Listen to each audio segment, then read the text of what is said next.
Abram comigo a palavra do Senhor na carta de Paulo aos Gálatas, capítulo 5, versos 1 a 12, por favor. Abram comigo esta que é a palavra do Senhor na carta de Paulo aos Gálatas, capítulo 5, versos 1 a 12. Para a liberdade, diz-nos Paulo, foi que Cristo nos libertou. Por isso, ele orienta, permaneçam firmes e não se submetam de novo a julgo de escravidão. Eu, Paulo, lhes digo que, se vocês se deixarem circuncidar, Cristo não terá valor nenhum para vocês. De novo, testifico a todo homem que se deixa circuncidar, que o mesmo está obrigado a guardar toda a lei. Vocês que procuram justificar-se pela lei, estão separados de Cristo.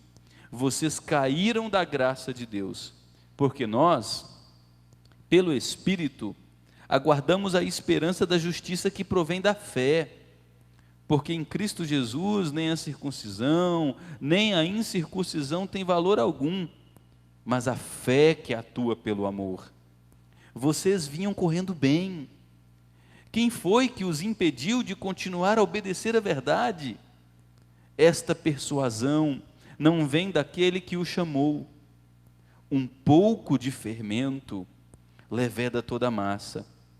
Tenho confiança no Senhor, de que vocês não mudarão a sua forma de pensar, mas aquele que está perturbando vocês, seja ele quem for, sofrerá condenação. Mas irmãos, se ainda prego a circuncisão, por que continuo sendo perseguido? Nesse caso, estaria desfeito o escândalo da cruz. Quem dera, até se mutilassem aqueles que estão perturbando vocês. Nós vimos já exaustivamente que a defesa principal de Paulo na carta aos Gálatas é a respeito do evangelho da graça. Paulo crê que a obra de Jesus na cruz foi eficaz, suficiente e cabal. Não há nada que nenhum de nós possa acrescentar, por mais que vivamos vidas íntegras, aquilo que Jesus conquistou na cruz. Éramos pecadores, somos pecadores, estávamos condenados à justa ira de Deus, mas Deus fez cair sobre Cristo, o Cordeiro morto antes da fundação do mundo, que viveu vida perfeita, o pecado de todos nós, a fim de que a justiça de Cristo fosse aplicada a todos nós, os que cremos nele pela fé. Paulo defende que a salvação é obra da graça de Deus, que implanta em nós fé para crermos na obra fiel e completa de Jesus. Mas um grupo de falsos mestres entra na igreja, tentando dissuadir os crentes, tentando convencer os crentes a acrescentar pitadas de moralismo à sua fé, dizendo a esses crentes que a obra de Cristo na cruz não era suficiente para a sua salvação. Eles precisavam, contextualizando para os nossos dias, impor determinadas práticas morais, como usar um vestido até determinado tamanho, não pode usar calça jeans, tem que determinar a obediência irrestrita a determinado dia da semana, não pode comer carne de porco, não pode tomar um cafezinho porque tem cafeína e estimula. São as doutrinas humanas. Mulher não pode usar brinco, não pode se depilar, não pode passar uma maquiagem de leve. Através desse estilo de viver rude, duro, aparentemente santo, essas pessoas estariam acrescentando à obra de Cristo elementos que a justificariam. Paulo diz, isso é uma grande mentira. A obra de Cristo nos libertou. Nós fomos feitos filhos de Abraão, não filhos da escravidão. E Abraão foi salvo pela fé. E nesse texto, Paulo trata dos benefícios da liberdade cristã, continuando a desenvolver os argumentos do capítulo 4. O primeiro benefício da liberdade é que fomos libertados da escravidão. Note o que Paulo diz: para a liberdade foi que Cristo nos libertou. Éramos escravos antes de Cristo. Paulo diz em Efésios capítulo 2, que éramos escravizados a 3 algemas poderosíssimas. Éramos escravizados aos valores desse mundo, os valores caídos nesse mundo, que nos convencem que o amor ao dinheiro pode gerar significado em nós, que nos convence que poder, projeção social, satisfação de prazeres sexuais, envergadura intelectual, pode gerar em nós felicidade. Paulo diz que não éramos escravizados somente aos valores desse mundo, mas éramos escravizados ao próprio diabo, que ele chama de o príncipe da potestade do ar, o espírito que atua sobre os filhos da desobediência. É isso mesmo, o diabo era nosso algoz. Paulo diz que éramos escravizados a uma terceira algema terrível, a nossa própria natureza interior. Era inimiga de Deus, alheia às promessas de Deus. Em Romanos capítulo 3, versículo 9 em diante, Paulo diz que não há justo nenhum sequer, não há quem entenda, não há quem busque a Deus, todos se desviaram, a uma se fizeram inúteis. Cristo nos libertou dessa escravidão, quebrou a algema que nos acorrentava ao diabo, arrancou a venda que nos cegava, colocou em nós novos projetos, novas perspectivas. Essa é a primeira verdade que Paulo diz, éramos escravos antes de Cristo. A segunda verdade é que fomos libertados por Cristo para a liberdade. Foi que Cristo nos libertou, não nos libertamos.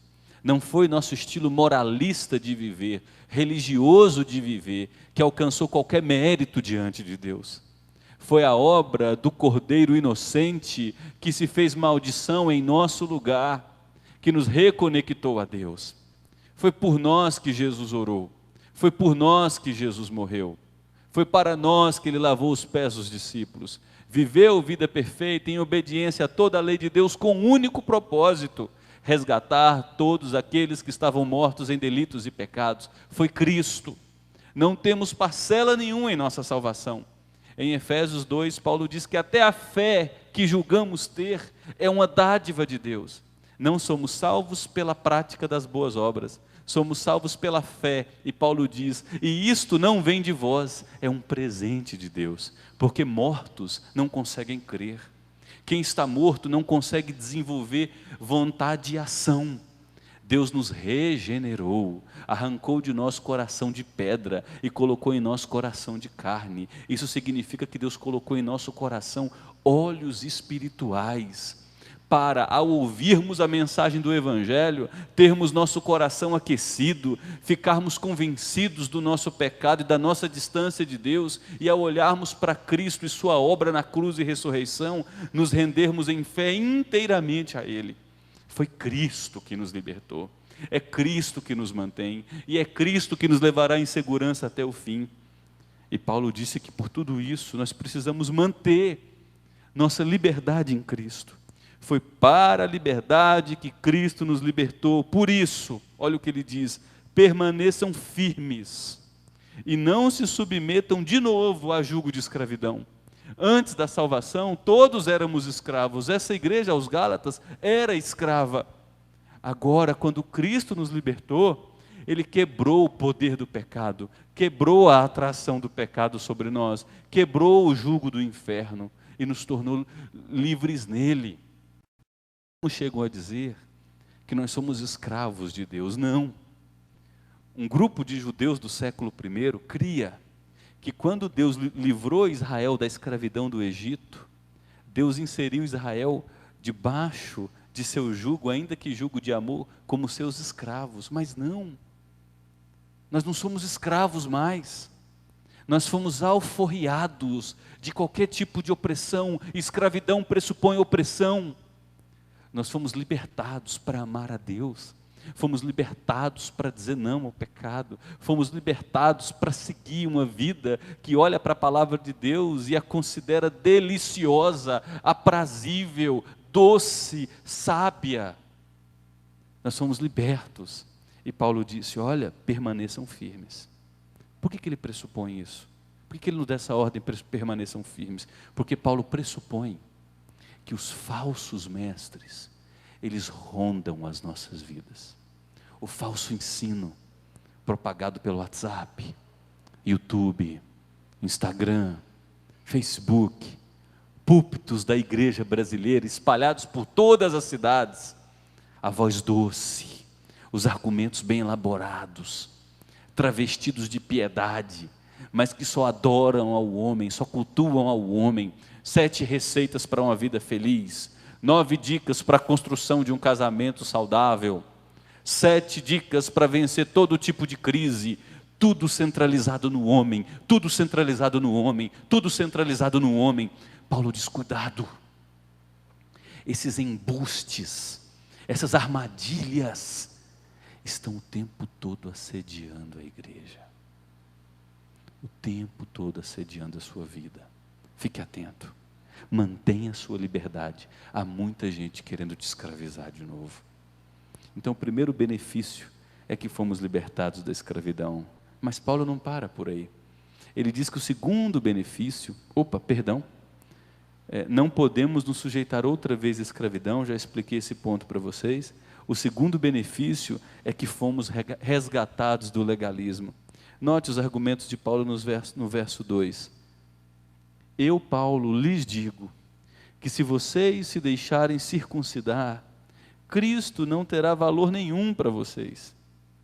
É tão sério o argumento de Paulo. Ele está argumentando que a salvação pela lei anula o sacrifício de Cristo. Se vocês, uma vez salvos pela graça, se deixarem envolver por falsos mestres, falsos ensinos, e acrescentarem pitadas de moralismo à vida de vocês, de legalismo, no afã de serem justificados diante de Deus, vocês estão dizendo que a obra de Cristo na cruz não foi suficiente.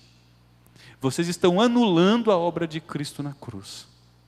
Não são a queda dos 7 muros de Jericó, a campanha de Daniel, não é nenhum tipo de sacrifício humano que vai acrescentar elementos de amor a Deus por nós.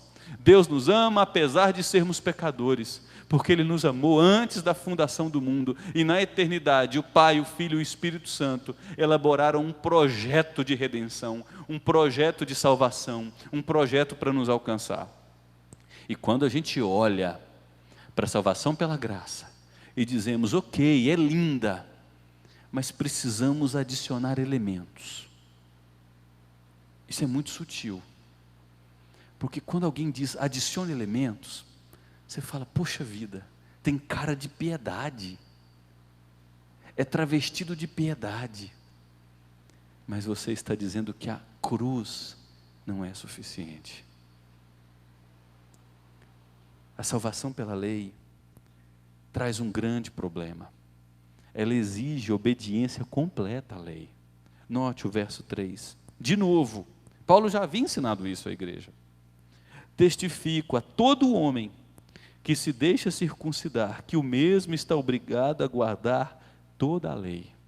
O ponto principal de problema nessa igreja aos Gálatas é: ok, vocês foram salvos pela graça de Deus através de Cristo, mas a graça não é suficiente. Vocês precisam se circuncidar novamente. A maioria da igreja era composta de gentios.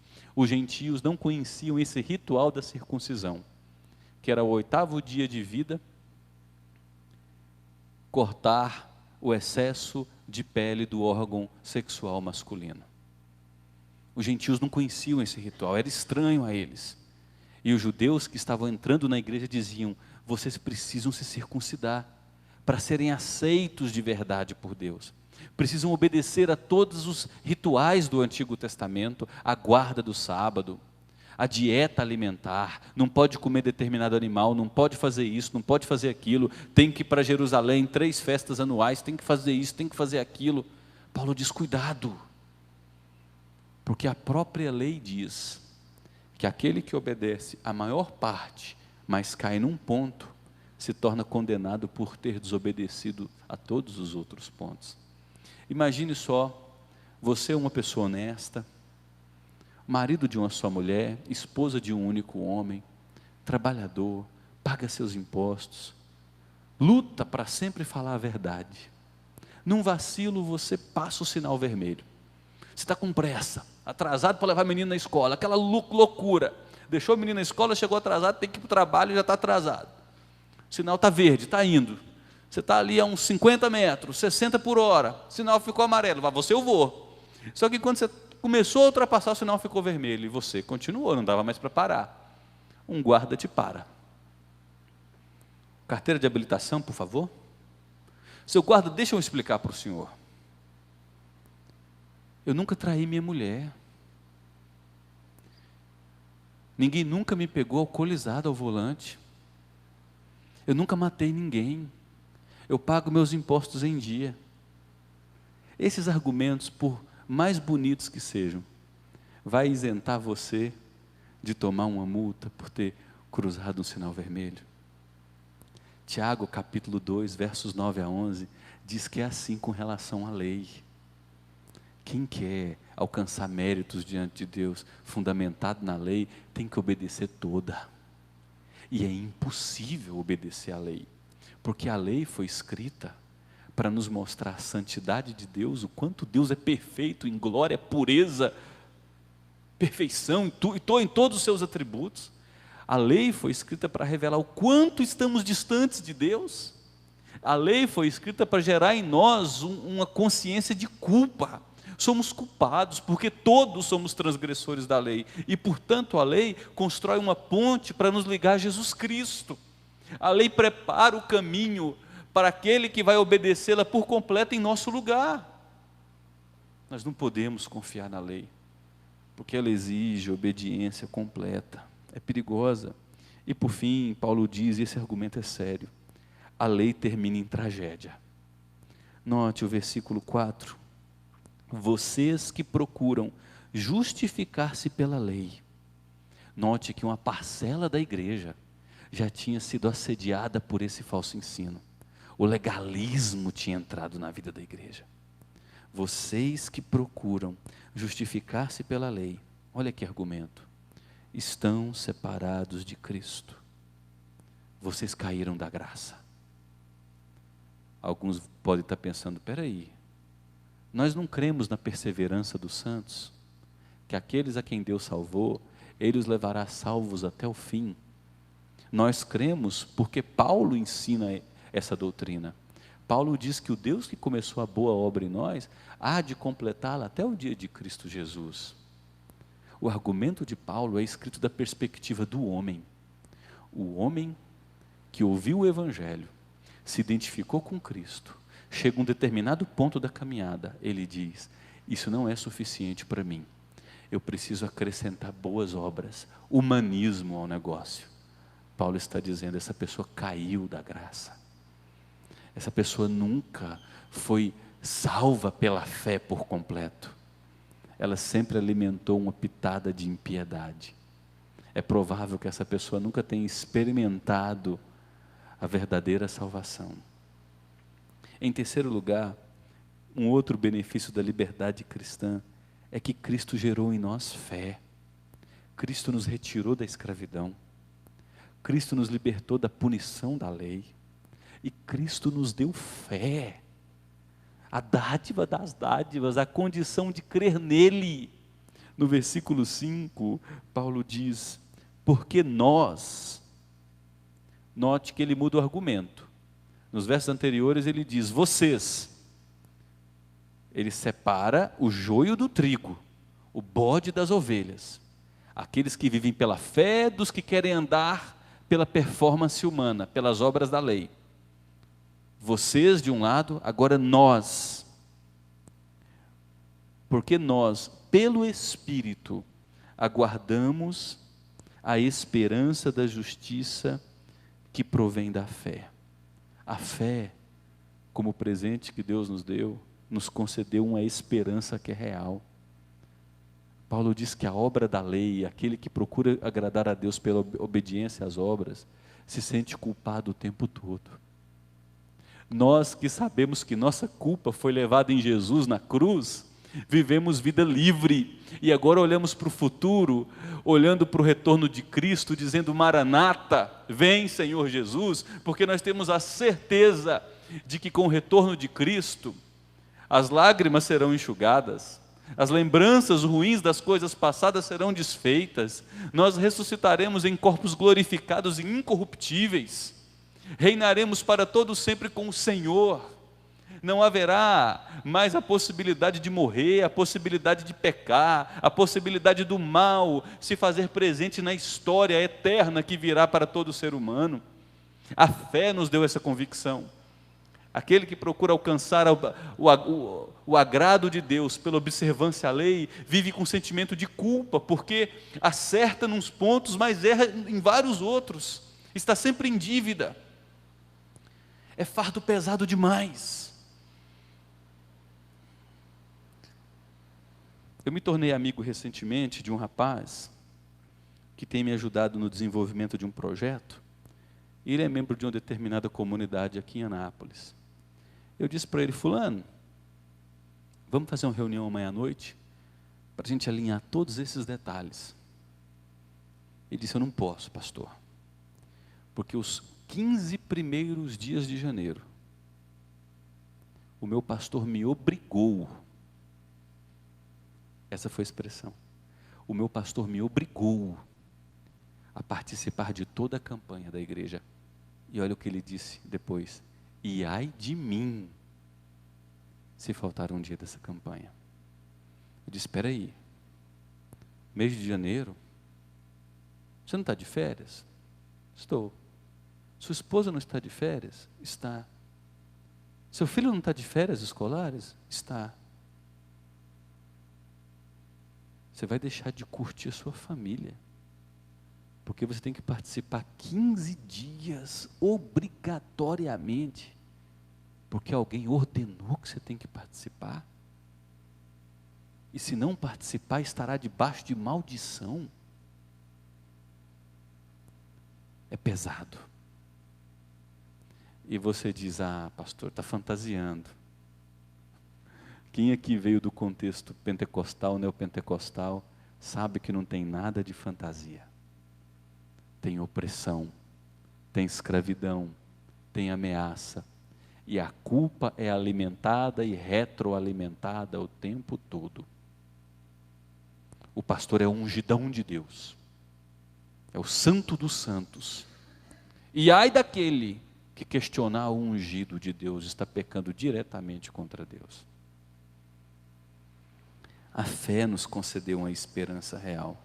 A fé nos tornou ativos na expressão do amor. Não são as obras, a performance humana que nos torna ativos no amor, mas é a fé. No versículo 6, Paulo diz: porque em Cristo, primeiro nós fomos salvos, independente de circuncisão, de incircuncisão, nada disso tem valor, mas é a fé que atua pelo amor. Paulo diz que quando a graça de Deus entrou em nosso coração e colocou em nós fé, a partir daquele momento Deus fez nascer novos apetites, apetites espirituais, que é o desejo de viver para agradar a Deus. Quem olha para a lei, quer obedecer à lei para ser aceito por Deus. Quem é do Evangelho, primeiro foi aceito por Deus em Cristo, e agora, por ter sido salvo pela graça, vive as boas obras como expressão de amor. Nós não fomos salvos pelas obras, para que a glória seja nossa. Nós fomos salvos pela graça de Deus através da fé, para expressarmos boas obras, amor uns aos outros, compaixão, misericórdia, socorro aos que sofrem, festejar com aqueles que se alegram, vivermos vida comunitária, o serviço aos santos. Todos esses elementos são manifestações das nossas obras, não porque queremos ser aceitos por Deus, mas porque Deus já nos aceitou em Cristo e redimiu o nosso coração. A fé gera isso, obras naturais. E por fim, Paulo diz que o último benefício da liberdade cristã é que ela gera em nós um desejo de caminharmos na verdade até o fim. Olha o versículo 7. Vocês vinham correndo bem. Quem foi que os impediu de continuar a obedecer à verdade? Uma parte da igreja que estava numa corrida, numa maratona. Eu sempre me lembro do Luciano. Ele me ensinou essa expressão. A vida cristã não é uma corrida de 100 metros rasos, mas é uma maratona. Tem que ter perseverança e longevidade, concentração e disciplina. Essa igreja havia perdido a concentração e a disciplina Porque deu ouvido a falsos ensinos, tirou os olhos da palavra. E Paulo diz: cuidado, porque aqueles que obedecem à verdade, eles obedecem porque eles entendem que a vida é uma corrida, e nessa corrida você não pode se distrair, você não pode perder a concentração, você não pode dar atenção para quem está ao seu redor, você tem que focar em seu objetivo, que é a glória de Deus. Paulo disse que nós obedecemos a verdade, porque o falso ensino não vem de Deus. Versículo 8, esta persuasão, ou esse ensino que moveu vocês da verdade para a mentira, não vem daquele que o chamou. Pode falar bonito, pode ter oratória encantadora, pode falar para uma multidão, pode usar técnicas de marketing muito eficientes, mas se não falar de Jesus Cristo morto e ressurreto, se não expor as Escrituras, se não confrontar o homem afastado de Deus, não é o Evangelho. Se não consolar o homem com as verdades das Escrituras, não é o Evangelho. Não vem de Deus. Como você sabe quem não vem de Deus? Quando você abre as Escrituras e conhece a verdade. E tome cuidado, porque muitos falsos profetas, a palavra de Deus nos diz, já estão em nosso meio. E os homens têm coceira nos ouvidos, se recusam a ouvir a verdade e se entregam a histórias da vovozinha. Paulo diz em 2 Timóteo, se entregam a fábulas para ouvir espíritos enganadores. Mas aqueles que são de Cristo, à luz da verdade, conseguem discernir o falso do verdadeiro. E por fim, obedecemos a verdade, porque basta um pouco de mentira para gerar um grande estrago.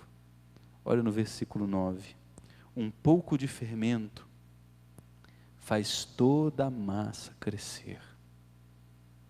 Pastor, quanto de mentira agradável, adocicada, atraente aos meus ouvidos, basta para me fazer perder. Paulo disse, apenas uma pitada de fermento azeda, cria elementos novos naquela massa e a massa cresce. Jesus diz que o fermento pode se travestir de hipocrisia. Em Mateus 16 ele chama os fariseus, líderes religiosos moralistas e legalistas, de hipócritas, porque colocavam pesados fardos sobre os outros, mas não conseguiam viver. O fermento pode se travestir de pecado de libertinagem. Em 1 Coríntios 5, tinha gente na igreja, filho dormindo com a madrasta, enquanto o pai estava vivo, e a igreja conivente com aquele pecado. Paulo diz, cuidado, um pouco de fermento leveda toda a massa. E o fermento pode vir também travestido de engano doutrinário, de torcer a verdade, de acrescentar elementos à verdade revelada, que é o caso da carta de Paulo aos Gálatas. Nós obedecemos a verdade porque basta um pouquinho de mentira para gerar um grande estrago. Você é filhinho do rei, filhinho do dono do ouro e da prata. Você tem o direito de ser cabeça e não cauda. Está profetizado isso a seu respeito, irmão e irmã. Deus ordenou que não vai faltar nada para você, varão e varoa. E aí uma multidão começa a dar ordens a Deus. Eu não aceito isso, eu determino aquilo, eu decreto isso. Engano religioso, que começa através dos lábios de um falso profeta, que de repente alcança uma multidão, outros falsos profetas atrás de algo que lhes dê credibilidade e poder, observam e dizem, peraí, isso dá certo. Começam a abrir vários outros prédios pregando a mesma mentira e atraem mais pequenas multidões. Um pouco de fermento faz toda a massa crescer. E aí Paulo conclui o seu pensamento, dizendo que em primeiro lugar, somente nossa confiança em Deus nos mantém firmados na verdade. Se você não se agarrar à palavra revelada de Deus, você pode se tornar uma presa fácil da heresia, da falsa doutrina, se esfriar no amor, se perder da verdade. Olha o que ele diz no início do verso 10. Tenho confiança no Senhor de que vocês não mudarão a sua forma de pensar. Paulo diz, eu espero em Deus. Eu espero em Deus que Ele mantenha vocês na verdade. Boa parte da igreja já tinha debandado. Você já tentou convencer alguém que acha que a sua mentira é uma verdade? Você já tentou argumentar com alguém que está cego? Você fala, poxa, todo mundo está vendo. Olha a namorada que esse jovem arrumou, todo mundo sabe que não é para ele. Olha o homem que essa menina arrumou, todo mundo sabe que não tem nada a ver com ela. Aí vai dar conselho, vai conversar, orienta e exorta, e fala, por favor, pinta todos os argumentos, cita a Bíblia, faz tudo, e a pessoa continua cega. Paulo diz, eu tenho certeza que essa carta não é suficiente, ainda que os meus argumentos sejam todos corretos. É por isso que eu espero em Deus, que Ele guarde vocês do erro. E para nós nos guardarmos do erro, por um lado, o legalismo, por outro lado, a libertinagem. Uma grande parte da igreja cristã brasileira se tornou libertina. O pecado não é mais pecado, a gente vive o sexo como quer, do jeito que quer, na hora que quer. A prescrição bíblica não nos orienta, a gente acha que ela não nos orienta mais sobre isso. Somos nós quem fazemos nossas escolhas, somos donos do nosso corpo, das nossas decisões. Deus é um Deus perdoador, então eu cometo as coisas que eu sei que estão erradas, e eu peço aquele perdãozinho hipócrita para Ele, na certeza de tornar a repetir o erro. Só Deus pode nos guardar do legalismo e da insensibilidade diante do pecado, que nos torna libertinos por outro lado. E Paulo caminha para o fim do seu argumento, dizendo que os falsos mestres serão condenados. E não somente os falsos mestres, todos aqueles que o seguirem, porque Paulo disse anteriormente, caíram da graça. No versículo 10, ele termina dizendo, mas aquele que está perturbando vocês, seja ele quem for, sofrerá condenação. A carta de Tiago, no capítulo 3, é muito usada por nós fora de contexto. A gente fala da língua, né? A língua é mundo de iniquidade. Com a mesma língua a gente fala a verdade e fala a mentira, abençoa e amaldiçoa. E a gente usa aquele texto para dizer, olha, cuidado com a tua língua, ela pode te destruir. Embora a gente possa interpretar aquele versículo dessa maneira, o sentido dele é para os líderes. Não quereis muitos de vós se tornarem mestres, porque os mestres, aqueles que ensinam, sofrerão um juízo muito maior de Deus, porque a língua é mundo de iniquidade. Ela pode ser usada para levantar, mas se eu não for sábio, eu posso usar a minha língua para derrubar a muitos, enganar a muitos.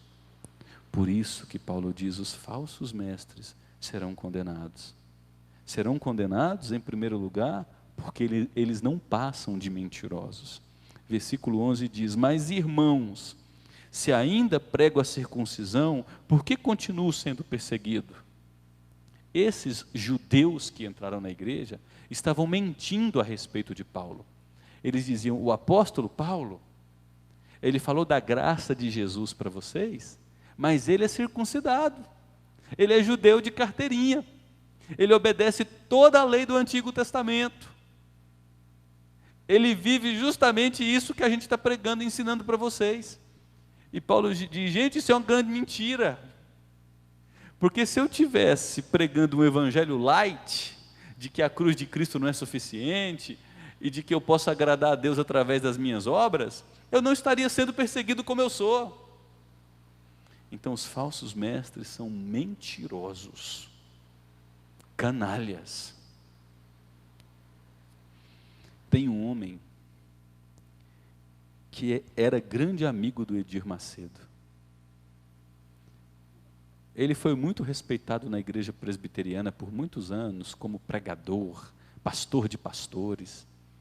E o Edir Macedo, antes de se tornar o Edir Macedo, ainda estava unido ao R.R. Soares e ao Valdomiro, porque tanto o R.R. Soares quanto o Valdomiro pertenciam à Universal do Reino de Deus. O Edir Macedo sempre chamava esse pastor presbiteriano para conversar. E o pastor presbiteriano expunha o que ele cria sobre Bíblia, sobre graça, sobre igreja. E o Edir Macedo virou para ele e disse, eu sei que você está certo, só que isso não dá resultados. E eu quero aquilo que dê resultado. E o Edir Macedo é economista. Ele tem uma mente impressionante para cálculos. Ele disse, eu só preciso de 3% da população brasileira, os mais incautos, os mais vulneráveis, porque vocês, presbiterianos, estudam muito a Bíblia. Eu preciso desses que estudam pouco, que refletem pouco, e só de 3%, porque aí eu vou conseguir chegar onde eu quero. Uma das maiores fortunas da América Latina hoje. São mentirosos. Os falsos mestres serão condenados porque se sentiram ofendidos pela suficiência da cruz. No final do versículo 11, Paulo diz, nesse caso, estaria desfeito o escândalo da cruz. Pelos falsos mestres pregarem que é necessário adicionar uma pitada de boas obras à cruz, legalismo, performance humana, Paulo está dizendo, esses homens estão dizendo que a cruz não é suficiente.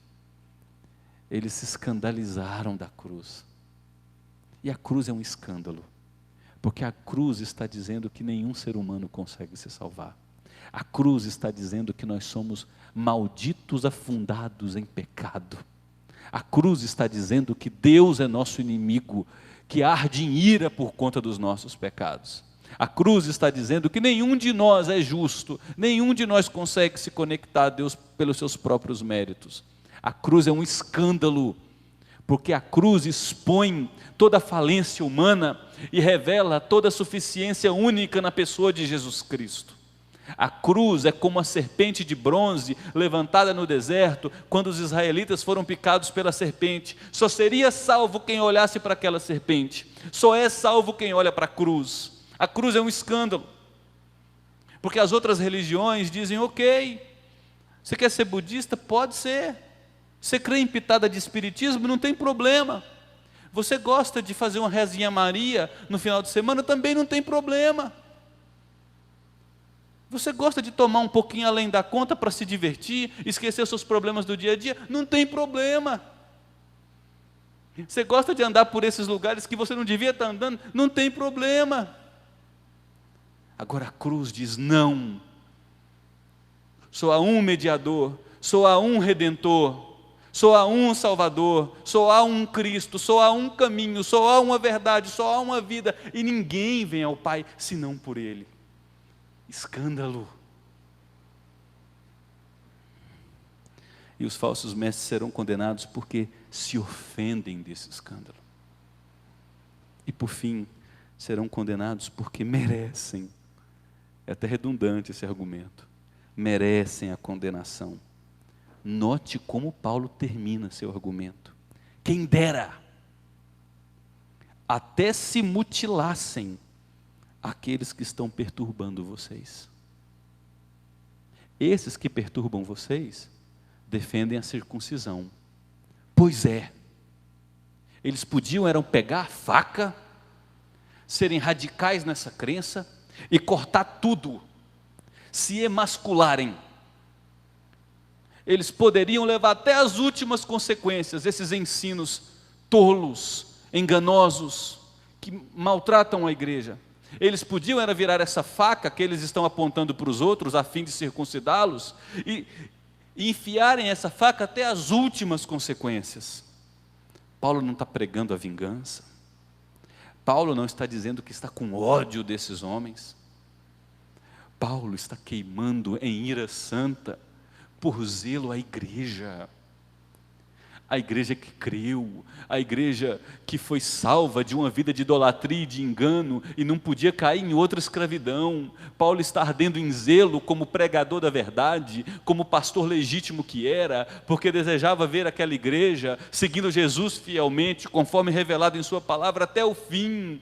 Paulo gostaria de ver essa igreja permanecendo na corrida, com fidelidade até o fim. Por isso Paulo está ardido em ira santa diante do mal, diante dos inimigos, dos lobos, travestidos em pele de ovelha, dos mercenários, dos falsos profetas, do espírito de enganação, dos embusteiros, dos sorrateiros que o tempo todo estão entre nós, ao longo de toda a história. As heresias, os desvios nunca vieram de fora, sempre nasceram de dentro da igreja.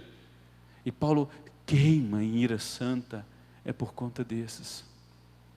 Merecem condenação, serão amputados por Deus. Por isso que a gente precisa dizer um não todos os dias a toda forma de piedade que vem travestida com legalismo. Não toques nisso, não prove aquilo, guarde dia tal, obedeça tal dieta alimentar, não pode isso, não pode aquilo. Gente colocando fardo sobre os outros. Por outro lado, nós também devemos dizer não a toda forma de liberdade que descambe em libertinagem. É uma vida de liberdade em Cristo. Liberdade para conhecer sua palavra, liberdade para amá-lo, liberdade para chamá-lo de Abba, Pai, Papai, liberdade para levar o que me oprime, o que me cansa a Ele, na certeza de que Cristo intercede por mim todo dia, liberdade de dizer para Ele: está doendo, essa opressão está pesada, essa tentação está forte, estou cansado, me ajuda. Liberdade de dizer para Ele: esse meu jeito de ser faz mal para o outro, esse meu jeito de ser está me prejudicando, me transforma, me muda. Essa é a liberdade cristã, liberdade para amá-lo, liberdade para amar o outro, liberdade de poder olhar para aquele vício que te algemava antes e dizer: não, não me rendo a você, não quero você, não tenho mais vontade de você, porque o Espírito do Senhor me libertou. Essa é a liberdade cristã, leve, uma liberdade que olha para o amanhã, cheio de convicção e diz: Maranata, Ele virá para vencer e consumar a obra que começou. O meu noivo vem, e eu como sua noiva digo: venha. Essa é a liberdade cristã.